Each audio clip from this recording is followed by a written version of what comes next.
বিভিন্ন ধরনের চাট তৈরিতে তেঁতুলের সস এবং ধনিয়ার পাতার জুড়ি মেলা ভার। তাই এটা যদি তৈরি করে আপনি নর্মাল ফ্রিজে বা ডিপ ফ্রিজে স্টোর করে রাখতে পারেন, সারা মাস জুড়ে বা সারা বছর জুড়ে আপনি রেখে খেতে পারবেন। বিশেষ করে তেঁতুলের যে চাটনি সেটা। বিভিন্ন ধরনের চাট তৈরি, দই ফুচকা, দই বড়া, ছোলা চাট, পাশাপাশি পাকোড়া বা যে কোনো আইটেমে কিন্তু এই সস লাগে। তেঁতুলের চাটনি তৈরি করার জন্য আমি এখানে হাফ কেজি তেঁতুল নিয়েছি। নতুন তেঁতুল ব্যবহার করার চেষ্টা করবেন, এতে করে স্বাদ ভালো আসবে। ফুটন্ত গরম পানিতে এটাকে ভিজিয়ে রাখতে হবে কমপক্ষে 15 থেকে 20 মিনিট। 20 মিনিট পর এটাকে হাত দিয়ে কষলিয়ে কষলিয়ে তেঁতুলের যে কাঁচ সেটা বের করে নিতে হবে এবং ছেঁকে নিতে হবে।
বেশ কিছু সময় ধরে এটা খুব ভালোভাবে জাল করে ঘন করে নিয়েছে।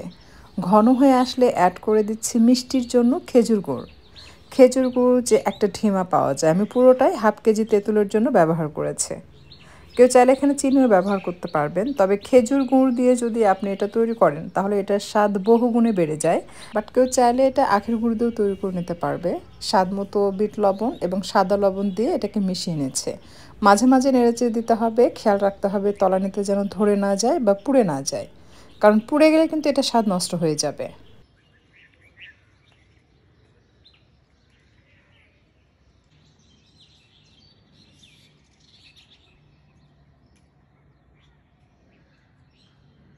ঝালের জন্য অ্যাড করে দিচ্ছি মরিচের গুঁড়া। আমি 1 টেবিল চামচের মতো মরিচের গুঁড়া দিয়ে এটাকে মিশিয়ে নিচ্ছি। মরিচের গুঁড়া দিয়ে তৈরি করলে এটা কালারটাও সুন্দর আসে আর ঝালটাও হয়ে যায়। বাট কেউ চাইলে মরিচ ভেজে গুঁড়া করে সেটাও অ্যাড করতে পারবেন। আমি সবশেষে অবশ্যই সেটাও অ্যাড করব, সেটা ফ্লেভারের জন্য। তবে মরিচের গুঁড়া দিলে দেখবেন যে এটা কালারটা খুব সুন্দর আসে। আপনি যত সময় ধরে এটাকে জাল করতে থাকবেন এটা কালারটা সুন্দর আসবে। গুড় যখন গলে গিয়ে এরকম ঘন হয়ে আসবে এবং সসটা রেডি হয়ে যাবে, সেই পর্যায়ে অ্যাড করতে হবে অন্যান্য উপকরণ। আমি আরও কিছুক্ষণ একটু জাল করে নিচ্ছি, এরপর বাকি যে উপকরণগুলো আছে সেগুলো অ্যাড করে দেখাচ্ছে।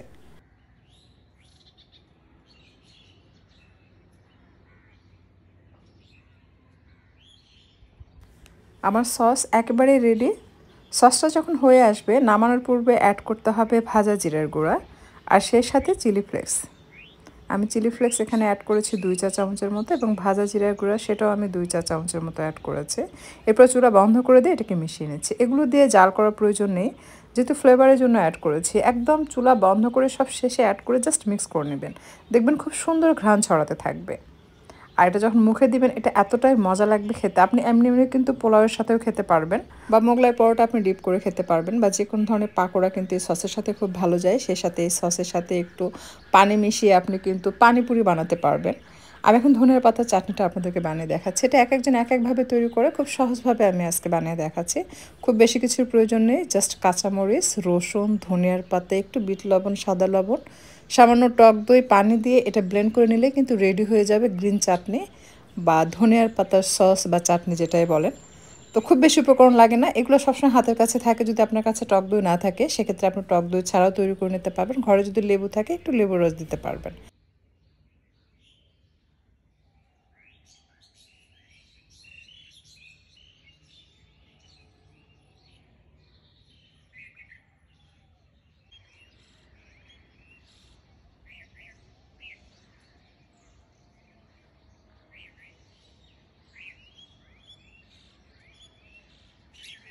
গ্রিন চাটনি এবং তেঁতুলের সস তৈরি করা হয়ে গেলে ছোট ছোট বক্সে করে একদিনে যতটুকু লাগে ততটুকু করে আলাদা আলাদা বক্সে করে ডিপ ফ্রিজে রেখে দিবেন। যখন যেটা প্রয়োজন জাস্ট একটা বক্স বের করে আপনি খেয়ে ফেলবেন। এমন না যে আপনি ইউজ করলেন আবার রেখে দিলেন আবার বের করবেন। এভাবে করলে কি হয়, কালারটাও পরিবর্তন হয়, স্বাদেরও পরিবর্তন হয়ে যায়।